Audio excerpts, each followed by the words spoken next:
Filho, se você precisar, peça atenção ao vovô e ele vai te ajudar. Filho, se você precisar, peça atenção ao vovô que ele vai te ajudar. Pensa numa estrada longa, meu filho, lá no seu Jacutá. Lá tem uma casinha branca, meu filho, e o vovô tá lá, sentado no banquinho branco, meu filho, com seu rosário na mão. Peça atenção ao vovô de Aruanda, fazendo oração. Peça atenção ao vovô de Aruanda, fazendo oração. Boa noite. Boa noite. Quando os nossos queridos negros velhos chegaram no Brasil, trouxeram um misticismo muito grande junto com eles. E nós herdamos deles e dos nossos queridos indígenas esse misticismo. Muitas coisas que nós fazemos, como esse pequeno ritual que eu acabei de fazer, na verdade, não é um ritual africano, tampouco indígena. Esse ritualzinho que eu acabei de fazer é português. Olha que bacana. Estamos falando de Preto Velho, numa religião fundada por um índio, com um ritual português. Juntamos as três raças em um momento diminuto. Isso é Umbanda, essa mistura assim mesmo, desse jeito. A gente vai falar um pouquinho desse pessoal. Esse pessoal que veio para cá, sofrido, mais ou menos assim. Esse quadro aqui é um quadro pintado por Johann, desculpe a pronúncia, eu não sei falar alemão direito não, tá gente? Johann Moritz Rugendas, não sei se é essa a pronúncia correta. Esse quadro, ele procurou simbolizar, mostrar como é que era o porão do chamado navio negreiro, por muitos considerado navio tumbeiro. Tem até ponto de Umbanda que fala que o negro chegou no navio tumbeiro, tumbeiro de tumba mesmo, tá? Porque os negros morriam aqui. Aí tem um detalhe interessante. Geralmente, nós imaginamos que os porões dos navios negreiros eram povoados somente por negros. E aqui, a gente pode ver que tem um carinha branco aqui, tem um outro aqui, tem um outro aqui. E esses caras faziam parte de quê? Tripulação. Navio não navega sozinho.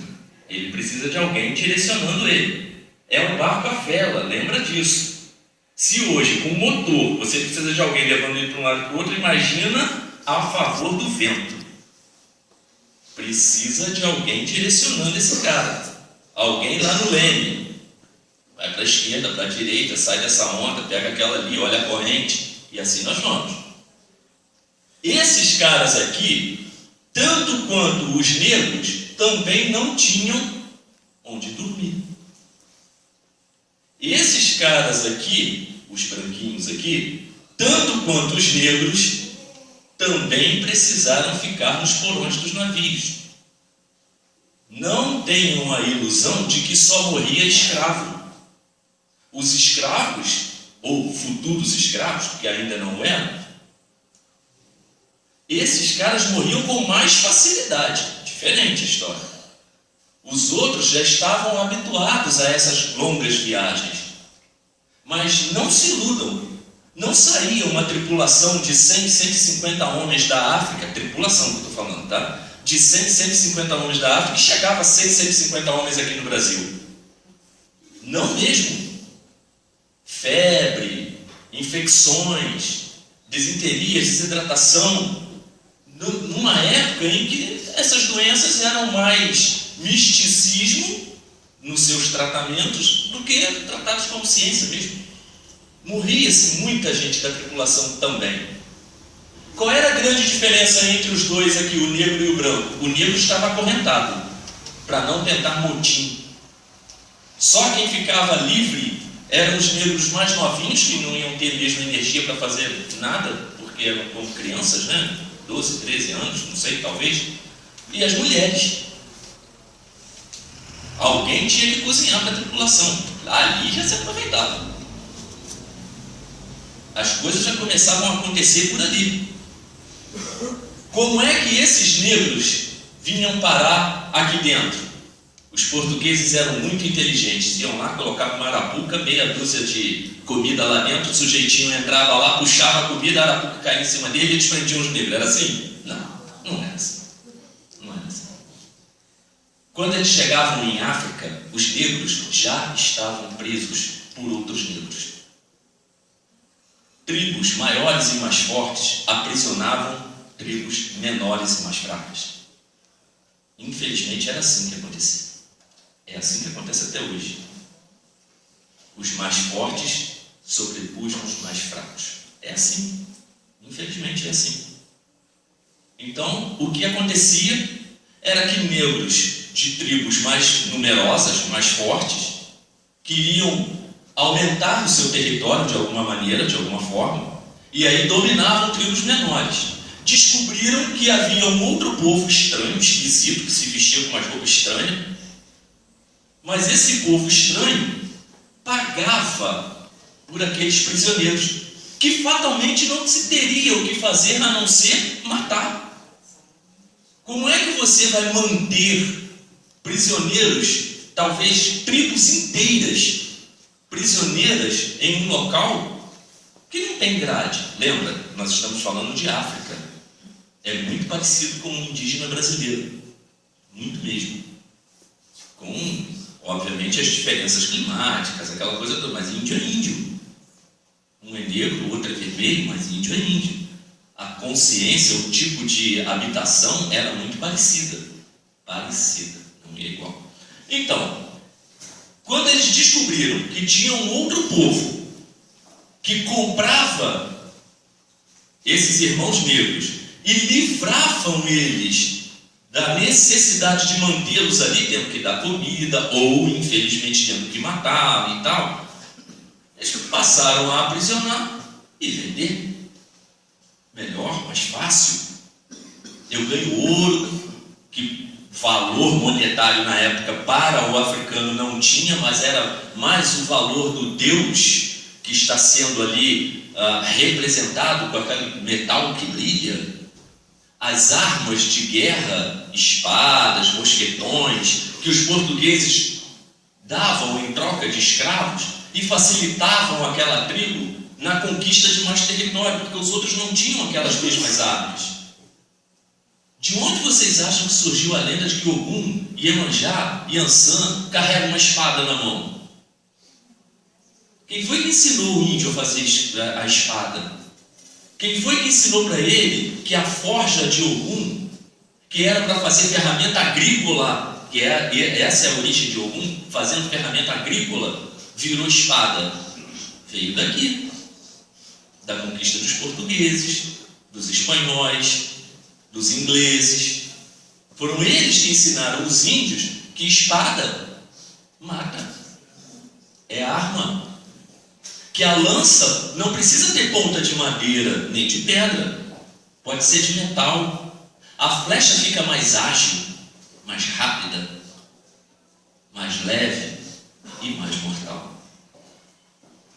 E aí, a ferocidade das tribos que já eram por natureza bélicas vai crescendo. E aí a gente vai vendo isso aqui. Os negros presos pelos próprios negros sendo carregados em navios para um país que eles simplesmente não sabiam nem que existia. Para eles o mar começou aqui e terminou ali. Minha vista não alcança do outro lado. Para mim acabou ali. E eu estou indo para lá, vou cair em algum lugar, não sei. Talvez eles pensassem desse jeito. O fato é que eles chegaram no Brasil misturados. E é uma mistura absurda, vocês não têm ideia. A maioria, 90% dos escravos que vieram para o Brasil vieram da região Congo-Angola, que é uma região banto.